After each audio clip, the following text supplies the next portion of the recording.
Hello everyone. So today we are again going to start our 10th class, third chapter from Science NCERT और एक भी line छोड़ने वाले नहीं हैं NCERT की और चलो without getting delay let's get started. Metals and non metals, तो हम पहले रिकैप देख लेते हैं कि मेटल्स एंड नॉन मेटल्स क्या है। तो जो एलिमेंट्स हैं उनको मेटल्स एंड नॉन मेटल्स में हमने डिवाइड किया था। किस बेसिस पे? On the basis of there properties, कि उनमें क्या प्रॉपर्टीज़ हैं, वो क्या प्रॉपर्टी प्रोसेस करते हैं, उसके बेसिस पे एलिमेंट्स को हमने मेटल्स एंड नॉन मेटल्स में डिवाइड किया था, राइट, क्लासिफाइड किया था।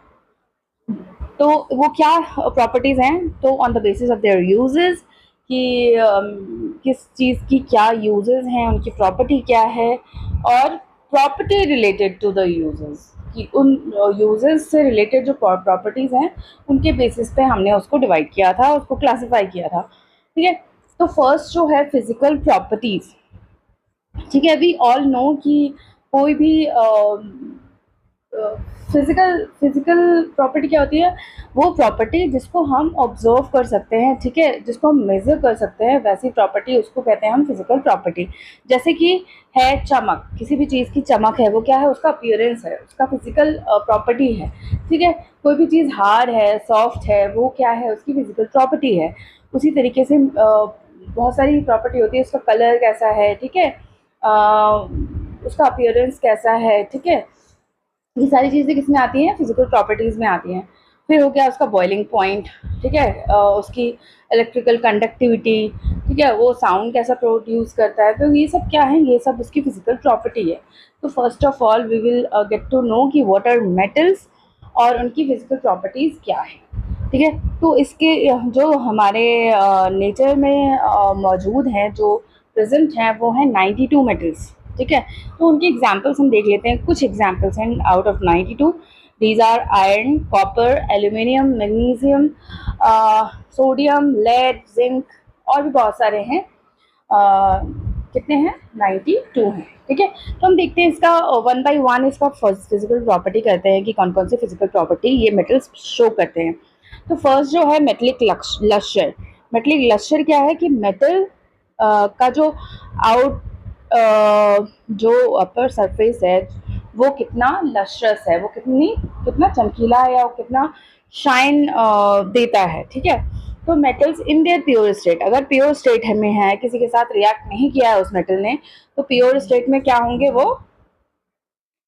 उनका सरफेस जो होगा बहुत ही शाइनिंग होगा। ठीक है, और जो मेटल्स हैं जनरली हार्ड है। जनरली हार्ड है कि मतलब कि इसमें कुछ एक्सेप्शंस हो सकते हैं। ठीक है, तो chemistry is all about exceptions, right. तो हम धीरे धीरे उन एक्सेप्शंस को भी देखेंगे। तो जनरली क्या होते हैं? मेटल्स जनरली हार्ड होते हैं, और हार्डनेस क्या होती है? मेटल टू मेटल डिफर करती है, राइट। हो सकता है कोई मेटल बहुत ही ज़्यादा हार्ड हो, कोई उससे कम हार्ड हो, ऐसे तो मेटल टू मेटल ये वैरी करेगा, ये हार्डनेस। फिर है अब मेलेबल। अब मेलेबल क्या बोला है, राइट। तो सम मेटल्स जो कि beaten can be beaten into sheets, जैसे क्या होती है कि एक शीट, जैसे पेपर शीट होता है, ठीक है, उस तरीके की मेटल्स को बीट करके, पीट करके, ठीक है, हिंदी में हम बोले तो बीटन मीन्स पीटन पीट करके हम उसको क्या कर सकते हैं? शीट में अगर कन्वर्ट कर सकते हैं, तो that property is called malleability.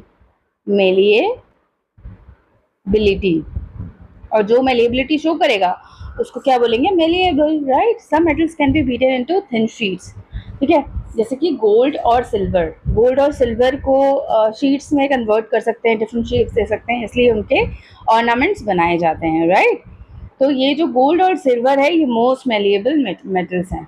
Can be given different shapes according to our needs. ठीक है, और इनको डिफरेंट शेप्स दिया जा सकता है, जैसे हमारे नीड के अकॉर्डिंग डिफरेंट शेप दिया जाता है। तो इसमें कुछ कुछ एक्टिविटीज़ भी दी गई हैं इनके बेसिस पे, कि जो भी हम जो हम इसकी प्रॉपर्टी पढ़ रहे हैं उनके बेसिस पे पहले आप एक्सपेरिमेंट करेंगे। आप क्या करेंगे? फर्स्ट जो है वो है, आपको सैंपल लेना है कॉपर, आयरन, एल्युमिनियम, और इसका अपीयरेंस चेक करना है, राइट। अब इसका जो आउटर सरफेस है उसको आप क्लीन करेंगे विथ सैंड पेपर और उनका अपीयरेंस देखेंगे। अगर वो शाइनी कर रहा है मतलब वो मेटल है। तो metal in their pure state क्या हो गया, मतलब उसने ऑक्सीजन जो एयर में प्रेजेंट है या किसी भी चीज़ से उसने रिएक्ट नहीं किया है, that is its pure state, right. फिर 3.2 है, take small piece of iron, ये आयरन कॉपर एल्यूमिनियम सारी लेना है और इसको नाइफ से कट करना है, तो obviously it will not get cut right with knife. Okay, hold a piece of sodium metal with a pair of tongs. और जो सोडियम आप लोगे उसको क्या करना है, टोंग से पकड़ना है। तो ये जो हमारा एक ये है जनरली हार्ड वाला जो पॉइंट है, इसमें क्या है, सोडियम से, सोडियम इज द एक्सेप्शन। तो एक्सेप्शन क्या है, sodium, sodium can be cut with a knife. तो सोडियम बहुत ही रिएक्टिव होता है, तो उसको टोंग से ही पकड़ना है। और always handle sodium metal with care, dry it by, पहले फिल्टर पेपर में प्रेस करके इसको ड्राई कर लेंगे, उसके बाद इसको नाइफ से काटेंगे और इसको फिर भी आपको टच नहीं करना है, ठीक है। ओके, या तो फिल्टर पेपर से या वैसे आप इसको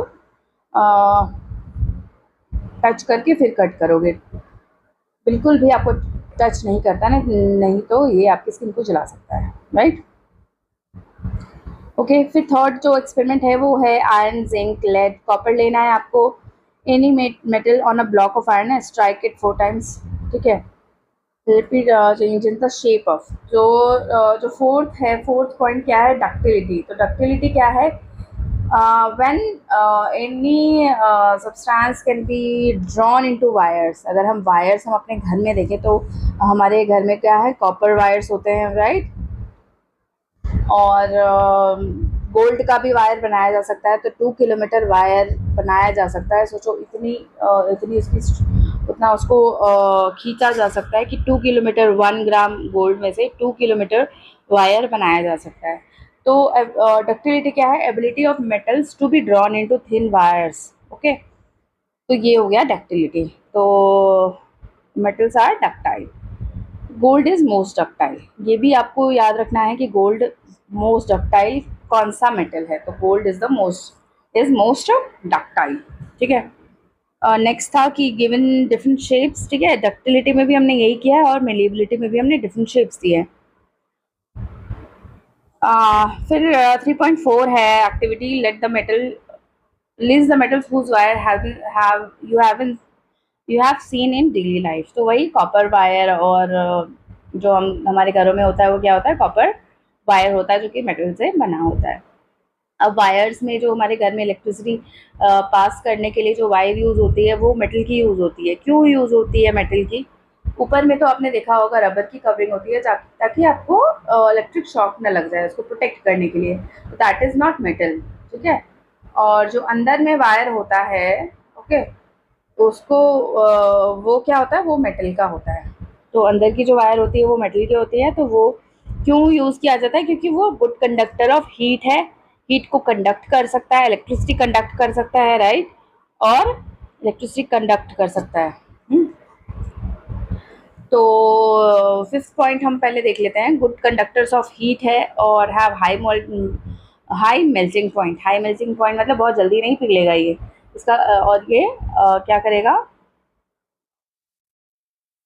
हीट को कंडक्ट करता है। इसलिए जो हमारे वेसल्स हम किचन में यूज़ करते हैं वो किसका यूज़ करते हैं, हम मेटल्स के बने यूज़ करते हैं। जैसे एल्युमिनियम वेसल हो गया, स्टील हो गया, तो स्टील भी आयरन का ही होता है, आयरन के साथ कुछ मिक्स किया जाता है और फिर स्टील बनाया जाता है। तो उसमें आयरन जो कि एक मेटल है उसका यूज़ किया जाता है, ठीक है। तो बेस्ट कंडक्टर इसमें कौन से हैं, जो हीट है, बेस्ट कंडक्टर इन मेटल्स, ठीक है, क्या है, सिल्वर और copper best conductor of heat है।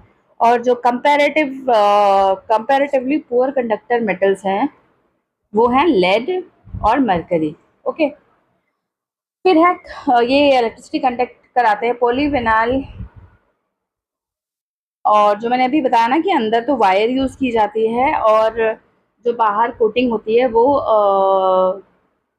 वो मेटल नहीं होती है। तो पीवीसी वो मेटल जो होता है जो बाहर आपको प्रोटेक्ट करती है करंट से, तो वो होता है पॉलीविनाइल क्लोराइड या रबर लाइक मटेरियल होता है जो कि करंट कैरिंग वायर्स में एज अ कोटिंग यूज किया जाता है, राइट।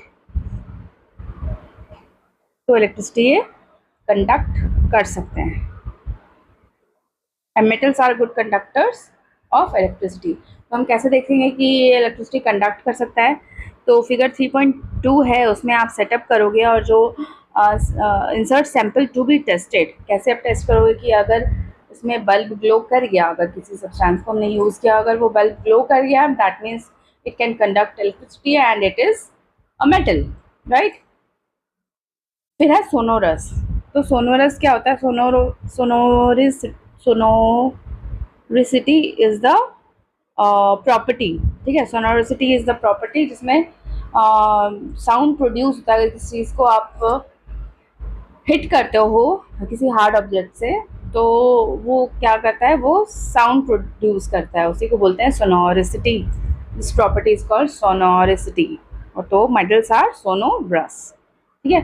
अब नॉन मेटल्स का देख लेते हैं, नॉन मेटल्स के कितने क्या क्या प्रॉपर्टीज़ हैं, राइट। तो इसकी बेसिस पे भी कर सकते हैं कि ये मेटल क्लस्टर शो करता है, लेकिन जो नॉन मेटल है वो शो नहीं करता है, ठीक है। जनरली सॉफ्ट होते हैं नॉन मेटल्स, ठीक है। लेकिन इसमें भी एक्सेप्शन है कि जो डायमंड है वो नॉन मेटल है, कार्बन का एक फॉर्म है, बट वो बहुत ही हार्ड है, नेचर का सबसे हार्डेस्ट ऑब्जेक्ट है, राइट। फिर है मेलिएबल। मेलिएबल नहीं होते हैं जो नॉन मेटल्स होते हैं वो they are non malleable, non ductile, and they are poor conductors of heat and have low melting point, okay. और फिर can not conduct, do not conduct electricity, और they are not sonorous, right. अब pencil में जो use होता है वो graphite use होता है, ठीक है, जिसे आप लिखते हो। तो वो ग्रेफाइट किसका फॉर्म है? वो कार्बन का फॉर्म है। तो अगर वो आप उसको तोड़ना चाहोगे तो वो फट से टूट जाएगा। तो वो हार्ड नहीं होता है, सॉफ्ट होता है, ठीक है, साउंड प्रोड्यूस नहीं करेगा, ओके। लेकिन वो ग्रेफाइट क्या है? वो इलेक्ट्रिसिटी कंडक्ट कर सकता है, बीइंग नॉन मेटल, बट फिर भी वो इलेक्ट्रिसिटी को कंडक्ट कर सकता है, ठीक है। फिर है नॉन मेटल्स। तो नॉन मेटल्स बहुत ही कम हैं, कितने हैं? 19 हैं, एज कम्पेयर टू मेटल्स जो कितने हैं? 92 हैं। और एक और सब्सटेंस होता है, वो है मेटलॉइड, ठीक है, ओके। तो एलिमेंट्स को नॉन मेटल, मेटल और मेटलॉइड्स में डिवाइड किया गया। मेटलॉइड कितने हैं? 7 हैं, ओके। तो नॉन मेटल्स 19 है, उनमें से कुछ एग्जांपल्स क्या हैं? कार्बन, सल्फर, आयोडीन, ऑक्सीजन, जितने भी गैसेस हैं वो सारे क्या हैं? नॉन मेटल्स हैं। ये या तो सॉलिड होते हैं या फिर गैसेस फॉर्म में होते हैं, राइट। कार्बन क्या है? सॉलिड फॉर्म में होता है, ठीक है। लेकिन एक ब्रोमीन ही एक ऐसा एक्सेप्शन है जो कि क्या है? लिक्विड फॉर्म में होता है, राइट। Why elements can be grouped according to their physical properties alone. अब एलिमेंट्स को हमने देख लिया कि फिजिकल प्रॉपर्टी होती है, उसके बेसिस पे भी हम इसको क्लासीफाई कर सकते हैं, लेकिन सिर्फ फिजिकल प्रॉपर्टी को क्यों कंसीडर नहीं करना चाहिए to group them into metals and non metals? तो रीज़न क्या है? कुछ एक्सेप्शंस हैं जिसकी वजह से हमें क्या करना पड़ता है? हमें केमिकल प्रॉपर्टीज़ को भी कंसीडर करना पड़ता है while grouping them in metals and non metals, okay. तो अब हम एक्सेप्शंस पढ़ लेते हैं कौन कौन से। ऑल मेटल्स एक्सेप्ट, सारे मेटल्स, लेकिन मेटल्स में एक मरकरी है, ठीक है, वो सॉलिड के फॉर्म में नहीं एग्जिस्ट करता है, ठीक है। क्या करता है? रूम टेम्परेचर में वो सॉलिड के इसमें एग्जिस्ट नहीं करता है। तो रूम टेम्परेचर में क्या है? एज अ लिक्विड एग्जिस्ट करता है, ठीक है। अब आयोडीन एक नॉन मेटल है, ठीक है। नॉन मेटल का हमने पढ़ा है, उसका मेटलिक लस्टर, उसमें लस्टर नहीं होता है, लेकिन एक आयोडीन ही ऐसा नॉन मेटल है जो कि क्या है? लस्ट्रस है, right. Carbon is a non metal, iodine भी नॉन मेटल है लेकिन लस्ट्रस है। कार्बन नॉन मेटल है, that exist in different forms, okay. मैंने शॉर्ट फॉर्म लिखा है, लेकिन आप एग्जाम में फुल स्पेलिंग लिखोगे, आप शॉर्ट फॉर्म नहीं यूज़ करोगे जितना हो सके, ओके। बिल्कुल करना ही नहीं है आपको। तो each form is called an allotropy. तो कार्बन के बहुत सारे फॉर्म में एग्जिस्ट करता है ये। तो उस वो जो डिफरेंट फॉर्म्स हैं, हर फॉर्म को क्या कहा जाता है? एलोट्रॉपी कहा जाता है। जैसे कि एक फॉर्म है डायमंड, तो diamond is an allotropy of carbon, okay. तो एलोट्रॉपी ऑफ कार्बन है डायमंड, और ये हार्डेस्ट नेचुरल सब्सटेंस है, लेकिन ये क्या है, ये क्या है, नॉन मेटल है, लेकिन इसको हार्ड नहीं होना था, सॉफ्ट होना था, बट ये क्या है, hardest known natural substance. Okay, very high melting point and boiling point. जो नॉन मेटल्स होते हैं उनके लो मेल्टिंग पॉइंट और बॉइलिंग पॉइंट होता है, लेकिन जो डायमंड है बीइंग नॉन मेटल, इसका high, very high melting point and boiling point होता है। अब है ग्रेफाइट, ये भी एलोट्रॉपी है, इसका कार्बन का एलोट्रॉपी है, और ये क्या कर सकता है, इलेक्ट्रिसिटी को कंडक्ट कर सकता है बीइंग नॉन मेटल। तो ये सारे एक्सेप्शन है जिसकी बेसिस पे हम फिजिकल प्रॉपर्टीज, सिर्फ फिजिकल प्रॉपर्टीज को कंसिडर नहीं कर सकते while classifying them in metals and non metals. फिर है अल्कली मेटल्स। अल्कली मेटल्स हैं लिथियम, सोडियम एंड पोटेशियम। ये क्या है, अल्कली मेटल्स हैं, मेटल्स हैं। ओके, ये ग्रुप 1 में आते हैं, ठीक है, पीरियोडिक टेबल में। तो ये इतने सॉफ्ट है, बहुत सॉफ्ट है। जनरली तो मेटल्स हार्ड है तो होते हैं ना, लेकिन ये इतने सॉफ्ट हैं कि that they can be cut with a knife, knife से इसको काटा जा सकता है, ठीक है। लेकिन ये रिएक्टिव हैं तो इनको टच नहीं करना होता, राइट। इनकी डेंसिटी लो होती है, तो ये सॉलिड फॉर्म में होते हैं ना, तो इनकी डेंसिटी क्या होगी, डेंसिटी मतलब इसके जो एटम्स हैं वो बहुत पास पास होंगे, लेकिन लो डेंसिटी इसमें होती है, तो इसकी वजह से क्या होता है, इनकी डेंसिटी क्या होती है, कम होती है, दूर दूर एटम्स होते हैं। तो डेंसिटी क्या होता है, मास पर यूनिट वॉल्यूम। डेंसिटी क्या होता है, मास पर यूनिट वॉल्यूम, की उसका मास कितना है इन यूनिट वॉल्यूम, ठीक है। तो वही इसकी डेंसिटी होती है। तो इसकी क्या है, इन अल्कली मेटल्स की लो डेंसिटीज होती हैं, लो मेल्टिंग पॉइंट भी होता है, राइट। Elements can be more clearly classified as metals and non metals. ज़्यादा क्लियरली इसको क्लासीफाई कर सकते हैं on the basis of their chemical property, right. Most non metal acidic oxide बनाते हैं जब इनको वाटर में डिजोल्व किया जाता है। तो वाटर में डिजोल्व करेंगे इसको, तो ये क्या बनाएंगे, ये मेटल एसिडिक ऑक्साइड बनाएंगे। क्या बनाएंगे, एसिडिक ऑक्साइड। एसिडिक ऑक्साइड कौन बनाएगा, नॉन मेटल्स। नॉन मेटल्स क्या बनाएंगे, जब इनको डिजोल्व करेंगे वाटर में तो एसिडिक ऑक्साइड्स बनाएंगे। ये आपको याद रखना है क्योंकि केमिकल एक्टिविटीज़ में ये बहुत मेन पॉइंट है। और जो मोस्ट मेटल्स हैं वो क्या बनाएंगे, बेसिक ऑक्साइड्स बनाएंगे जब इनको डिजोल्व किया जाएगा किसमें, वाटर में, राइट। अब हम पढ़ते हैं केमिकल प्रॉपर्टीज ऑफ मेटल्स। अब तब क्या होगा जब मेटल्स को बर्न किया जाएगा in the presence of air, ठीक है। एयर में अगर उसको, तो कैसा रिएक्शन देगा, तो मैग्नीशियम को बर्न करेंगे तो क्या होगा, when burned in air with it magnesium burns in air with a dazzling white flame। ये हमने फर्स्ट चैप्टर में भी किया था, जो हमने मैग्नीशियम वाला एक्सपेरिमेंट किया था उसमें क्या किया था, मैग्नीशियम रिबन को जब हमने बर्न किया था in the presence of oxygen जो कि एयर में प्रेजेंट होता है, तो ये कैसे बर्न हुआ था, डेजलिंग वाइट फ्लेम दिया था इसने। ऑलमोस्ट ऑल मेटल्स, मतलब यहाँ पे भी एक्सेप्शन हैं कि कुछ मेटल्स नहीं भी रिएक्ट कर सकते हैं। तो almost all metals react with oxygen to give metal oxides. Metal क्या देंगे, मेटल ऑक्साइड्स देंगे, राइट। जैसे कि एग्जांपल है, कॉपर को ऑक्सीजन के साथ कंबाइन किया तो इसने क्या दिया, कॉपर ऑक्साइड, तो क्या है, ये मेटल ऑक्साइड है। फिर एल्यूमिनियम, एल्यूमिनियम क्या है, एल्यूमिनियम को ऑक्सीजन के साथ रिएक्ट कराया तो ये एल्यूमिनियम ऑक्साइड दिया, ठीक है। तो most metals give metal oxides. तो मेटल ऑक्साइड्स क्या होते हैं, बेसिक इन नेचर होते हैं। लेकिन जो ये एल्यूमिनियम है ना, एल्यूमिनियम ऑक्साइड जो है ये क्या है, एम्फोट्रिक ऑक्साइड है। एम्फोट्रिक ऑक्साइड क्या होते हैं, ये दोनों की प्रॉपर्टी शो करते हैं, एम्फोट्रिक, ओके। तो ये दोनों की प्रॉपर्टी शो करेंगे, मतलब एसिडिक और बेसिक बिहेवियर दोनों शो करेंगे। जैसे कि एल्यूमिनियम ऑक्साइड और जिंक ऑक्साइड, ये दोनों क्या हैं, ये दोनों हैं एम्फोट्रिक ऑक्साइड।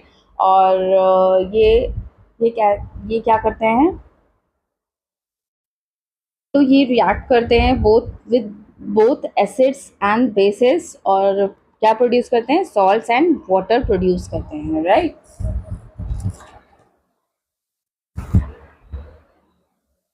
जैसे कि हम एग्जांपल में देख लेते हैं, जैसे कि एल्यूमिनियम ऑक्साइड है, इसको हमने एसिड के साथ रिएक्ट कराया तो ये इसने क्या दिया, इसने दे दिया सॉल्ट एंड वाटर, ठीक है।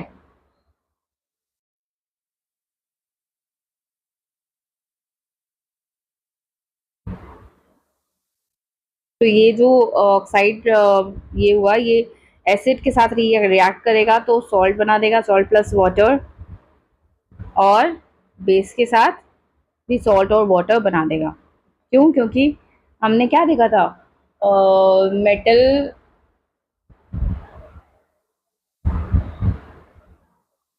चलो ठीक है, अभी ये देखते हैं, फिर देखते हैं।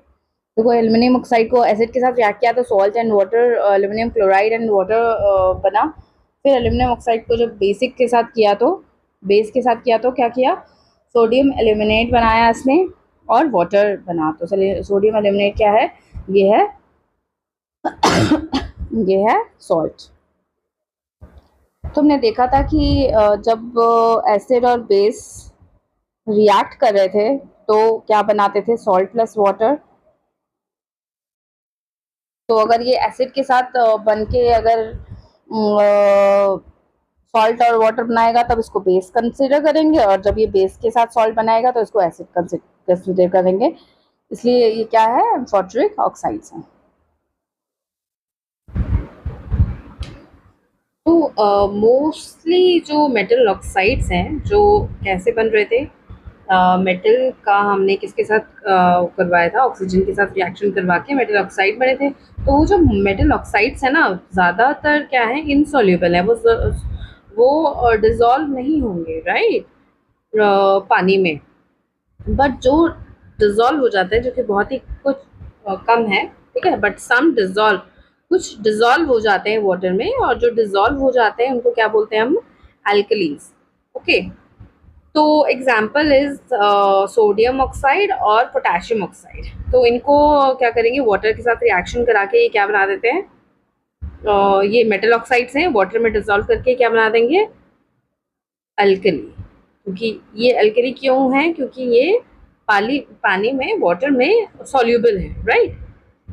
फिर है पोटेशियम ऑक्साइड, ये भी वाटर में जाके क्या बना देगा, KOH, जो कि क्या है, एक अल्कली है। क्यों अल्कली है, क्योंकि ये सॉल्युबल है इन वाटर।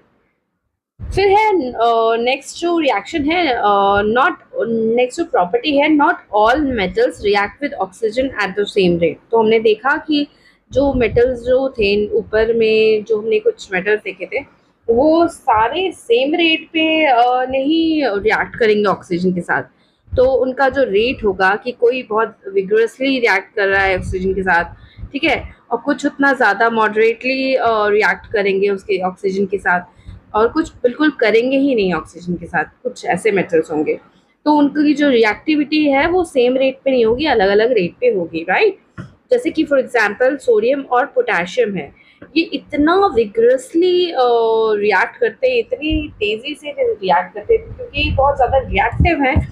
तो ये क्या कर लेते हैं, जैसे ही ऑक्सीजन के कांटेक्ट में आते हैं तो ये फायर, आग लग जाती है अगर ये खुले में रखे जाएं, क्योंकि हवा में क्या है, हवा में है ऑक्सीजन, राइट।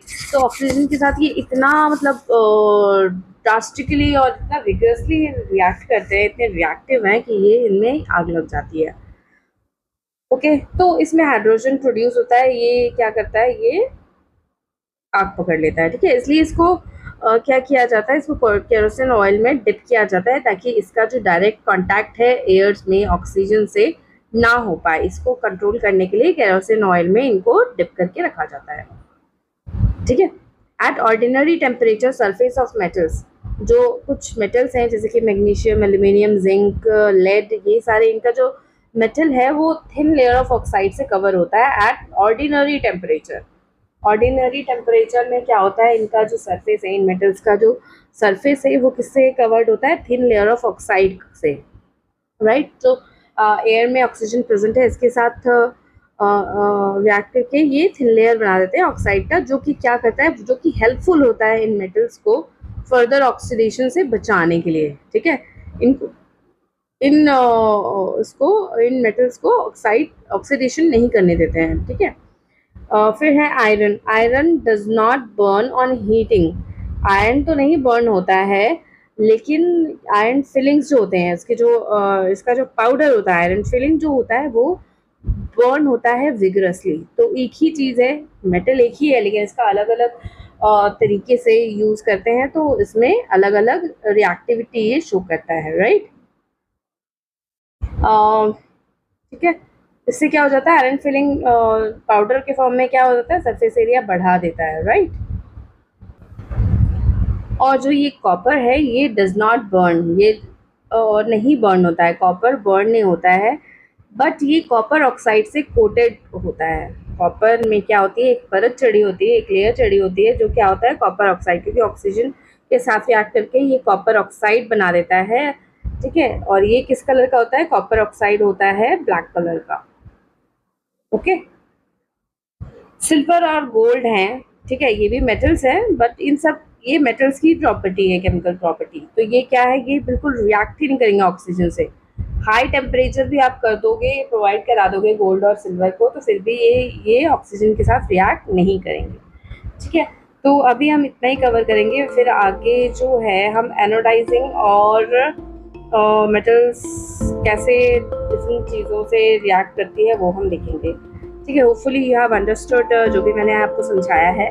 अगर आपको वीडियोस अच्छी लग रही है तो kindly support our channel through liking, comment कर सकते हैं आप अपनी क्वेरी जो भी है या डाउट है, जो कुछ भी कॉन्सेप्ट जो आपको क्लियर नहीं है या फिर कोई फीडबैक हो वो आप हमें कमेंट में प्रोवाइड करा सकते हो, और आप शेयर कर सकते हो अगर आपको फैमिली में किसी से शेयर करना है, या तो आप सब्सक्राइब ज़रूर कर लेना।